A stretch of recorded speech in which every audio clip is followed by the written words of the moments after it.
Welcome. How can we repair hurt after a fight? Let's be honest. You will hurt your partner's feelings sometimes, and they will hurt yours. It's a normal part of being in a relationship. Many parents feel that they need to hide conflicts from their kids.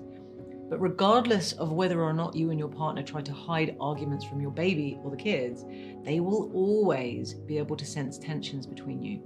Conflict is normal, and it's healthy for your little one to grow up knowing this. But your child needs to understand the importance of repairing hurt after an argument, and that there's always something valuable to learn from conflict. So, here are some ways that you and your partner can repair the hurt caused after a fight that, in turn, will greatly benefit your observant little ones. The following steps will help you and your partner reconnect and heal after you've had an argument.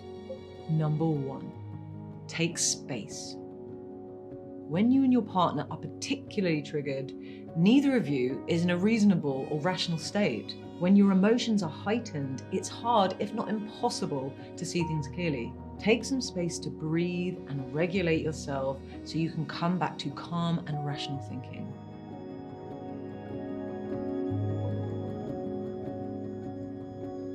Number 2, understand what triggered you and the feelings underneath.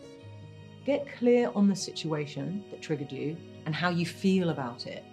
For example, when your partner's scrolling through their phone when you're doing important kids' duties, you may feel angry, frustrated, resentful, and unconsidered, which then may make you want to react in a vengeful and hurtful way back.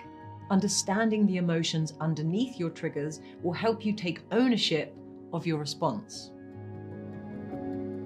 Number 3, apologize for your part in the fight and mean it. Saying "I'm sorry" isn't always enough. You need to take full responsibility for the part that you played, which means taking ownership of whatever you said or did that caused hurt. It's not always easy to feel like we've done something wrong, made a mistake, or hurt someone we love, but we must take responsibility and accountability for our actions if we want to continue building trust and safety in our relationships and model healthy behavior to our kids.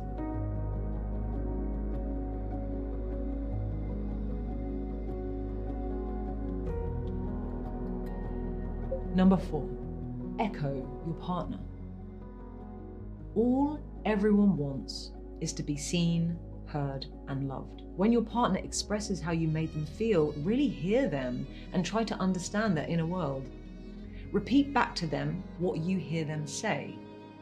This is an active listening technique that not only helps you establish whether or not you've understood them correctly, but it also helps your partner feel seen and heard.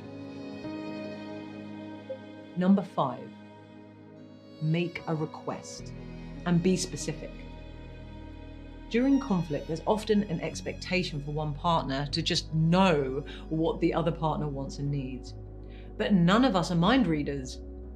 Making a verbal and specific request about your needs will help to dispel future conflict. For example, "I need 30 minutes to myself when I come home from work."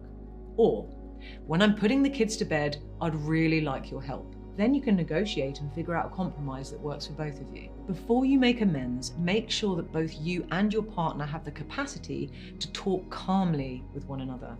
Because if you're feeling even slightly triggered, another fight will possibly ensue.